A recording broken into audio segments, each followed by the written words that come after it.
ছাদ ঢালাই দেওয়ার আগে কয়েকটা গুরুত্বপূর্ণ বিষয় আছে, সেটা আমরা অনেকেই জানি না। এই ভিডিওতে চেষ্টা করব আমি গুরুত্বপূর্ণ বিষয়গুলো তুলে ধরার জন্য। আসসালামু আলাইকুম রহমতুল্লাহ, আশা করি সবাই ভালো আছেন। আমি ইঞ্জিনিয়ার মোহাম্মদ খয়রুল ইসলাম। আজকে যে টপিকটা নিয়ে আলোচনা করতেছি, গ্রাম অঞ্চলে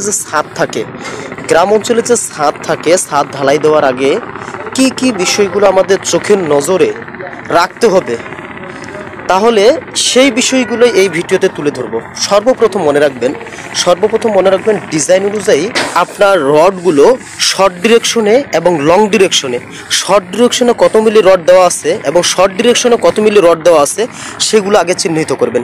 চিহ্নিত করার পরে সর্বপ্রথম মনে রাখবেন, এই যে দুইটা জালিজুল থাকে, টপ জালি এবং বটম জালিজুল থাকে, তাহলে অবশ্যই মনে রাখবেন এই ধরনের চেয়ারগুলো ব্যবহার করবেন।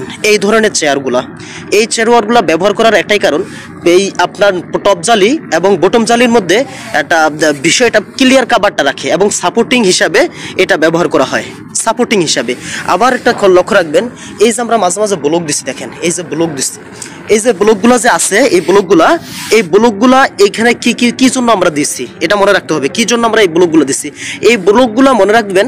অনেক সময় গ্রাম অঞ্চলে ছাদ ঢালাইয়ের সময় দেখি অনেক মিস্ত্রি হোক, অনেকজনের মানুষের বিষয় নিয়ে আপনারা করেন, মাথায় নিয়ে নেন যে কোনো সময় ইটের ব্লক দিয়ে দেন, ইটের ভাঙাগুলো খোয়াগুলো ভিতরে দিয়ে দেন। ইটের খোয়াগুলো যখন আপনি দিয়ে দিবেন, তখন এটা দেখবেন এটা হলো পানি শোষণ করে। ইটের খোয়াটা পানি শোষণ করার কারণে কোনো এক সময় দেখবেন আপনার এই ইটের ভিতরে, আপনার এই রেইনফোর্সমেন্টের ভিতরে দেখবেন যে আপনার এক সময় পানি চলে আসবে, বাতাস এবং পানি যদি চলে আসে, তখন এটা দেখবেন এক ধরনের মরিচা পড়ে যায়। আর মরিচা পড়ে গেলে এটার টেম্পার আস্তে আস্তে কমে যায় এবং এইটা যদি 12 মিলি রড থাকে, সেটা আপনার দেখবেন যে 13 মিলি 16 মিলি রড পর্যন্ত হয়ে যাবে। হয়ে গেলেই মনে করেন এটা একটা স্ট্রেংথটা কমে যায়, রডের স্ট্রেংথটা কমে যায়। এজন্য লক্ষ্য রাখবেন, এই সিসি ব্লক ব্যবহার করার চেষ্টা করবেন। তাহলে এখন প্রশ্ন আসলো যে তাহলে আমাদের সিসি ব্লকটা কি জন্য ব্যবহার করা হয়? এই জন্যই ব্যবহার করা হয় যে রেনফোর্সমেন্ট, অর্থাৎ রডটাকে সেফের কারণে এই সিসি ব্লকটা ব্যবহার করা হয়। এখন আদার সাইড আবার দেখবেন ডিজাইন অনুযায়ী যদি থাকে, এই যে ডিজাইন অনুযায়ী, যেমন এটা হুইল গার্ড বলে, এই হুইল গার্ড ওইখান থেকে এখানে কতটুকু আছে ডিজাইন অনুযায়ী সেটা মেপে দেখবেন। বা আপনার বাড়িতে হোক গ্রামে হোক, যদি কার্নিস থাকে, কার্নিসটা সুন্দরভাবে চতুর্দিকে মেপে নেবেন। এবং একটু লক্ষ্য রাখেন, এই যে পয়েন্টটা আমরা দিচ্ছি, আমরা অনেক সময় ছাদেও পয়েন্ট দিই, এই ধরনের পয়েন্ট যেখানে দেখবেন সেটা মনে করবেন ওয়েস্ট ওয়াটার লাইন, অর্থাৎ বৃষ্টির পানি যখন ছাদের ভিতরে পড়বে, তখন পানিটা যাওয়ার জন্য এইরকম একটা এওয়েব সিস্টেম করে নিতে পারেন। অথবা গ্রাম অঞ্চলে ডাইরেক্ট পাইপ দিয়ে প্রাইভেট ওয়াল দিয়ে বের করে দেওয়া যায়।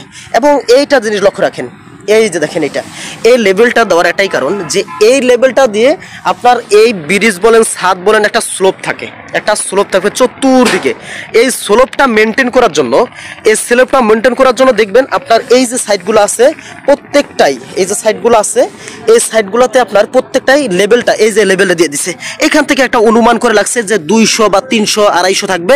এখান থেকে এভারেজে সব ঢালাই হবে, এটা এভাবে সিস্টেম করা হয়েছে। এবং লক্ষ্য করেন, এই যে ওয়ালটা দেখতে পাচ্ছেন, এই ওয়ালটা চতুর্দিকে যে ওয়ালটা দিতেছে, এটাকে প্রাপেট ওয়াল বলে।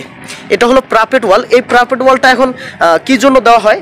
এটা আসলে কি, যদি গ্রাম অঞ্চলে বলেন প্রাপেট ওয়াল, তাহলে এটা সৌন্দর্য উপযোগের জন্য দেওয়া হয়। সর্বপ্রথম মনে রাখবেন যে প্রাপেট ওয়ালের হাইট 1 মিটার, যে কোনোখানে জায়গায় হোক না কেন, প্রাপেট ওয়ালের হাইট 1 মিটার। এবং যদি ইত্যাদি ব্রিজের ক্ষেত্রে হোক, বা আবার অন্যান্য বড় বড় বিল্ডিং এর ক্ষেত্রে হোক, ব্রিজের ক্ষেত্রে হলে এটা সেফের কারণে দেওয়া হয়, যাতে পরবর্তীতে কোনো গাড়ি চলাচল করার সময় সেটা যদি আঘাত না খায়, মানে যদিও আঘাত অ্যাক্সিডেন্ট করে, ওইখানে ধাক্কা খেয়ে এদিকে আসবে, উপর দিকে চলে যাবে না, বুঝতে পারছেন? এবং উপরে যদি হয়, বিল্ডিং এর উপরেও যদি হয়, তাহলে এটা সৌন্দর্য উপযোগের জন্য দেওয়া হয়। এবং বাচ্চা কাচ্চা যে উপরে যদি কোনো এক সময় উঠে, এই বাচ্চাটা যদি পড়ে না যায়, সেজন্য এটা মূলত এটা সেফ করার জন্য হয়ে যায়। সবাই ভালো থাকবেন, সুস্থ থাকবেন। আমি আশা করি যেটা জিনিস বুঝাইছি এটা বুঝে ফেলছেন। সবাই ভালো থাকবেন, সুস্থ থাকবেন। আসসালামু আলাইকুম রহমতুল্লাহ।